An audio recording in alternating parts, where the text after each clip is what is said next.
Recording studio Kanpur बाराचर Ghazipur बहुत बढ़िया के सौजन्य से बाबा साहेब के एगो मिशन गीत भेज रहल बानी। जय भीम जय भीम। हमार आशा ना बल्कि पूरा विश्वास बाकी रोज सबके जरूर पसंद आई। आई सुनी आई व्यास आई तनी तगड़े में ये विजय भैया ए रविंदर भैया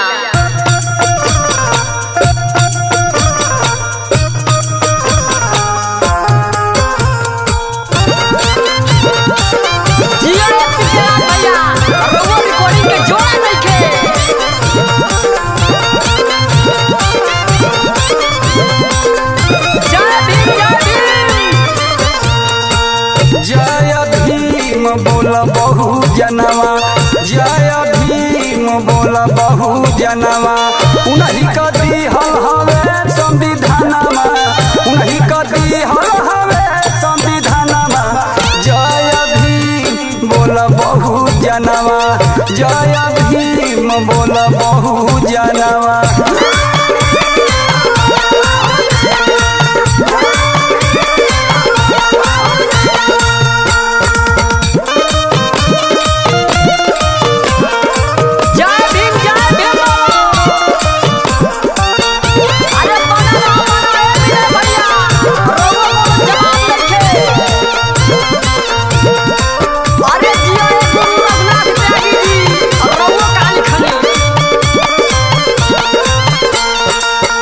वाली रोहली समैया गोरा बोलावे करे आजादी मुहैया 1947 वाली रोहली समैया गोरा बोलावे करे आजादी मुहैया। बम्बई में बाबा साहेब लड़े लक्षणामा बम्बई में बाबा साहेब लड़े लक्षणामा जय भीम बोला बहु जनवा जय भीम बोला बहु जनवा।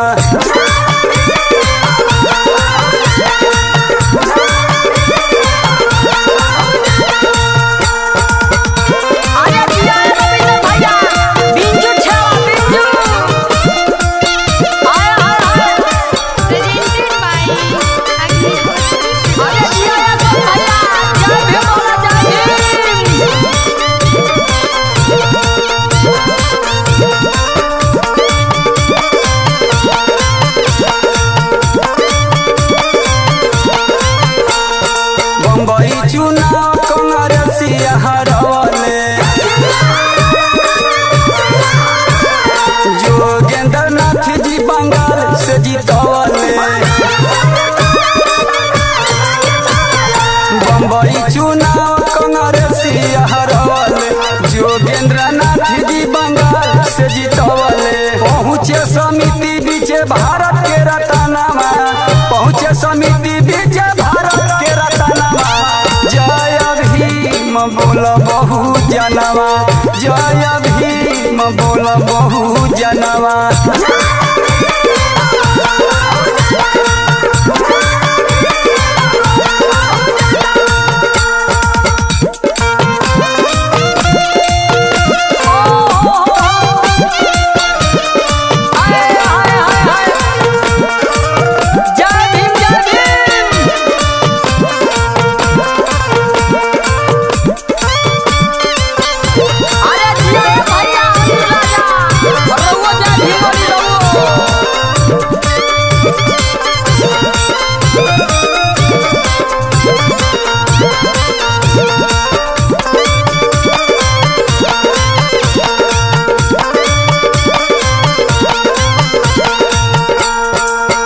रघुनाथ बाबा संविधा बनौले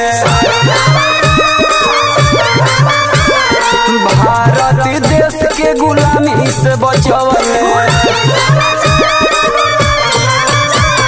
कवि रघुनाथ बाबा संविधा बनौले भारत देश के गुलामी से बचवले। के राजी रंगीला सुनाले तरानामा के राजी विजय जी सुनाले तरानामा जय भीम बोला बहु जनवा जय भीम बोला बहु जनवा उन्हीं का दिहल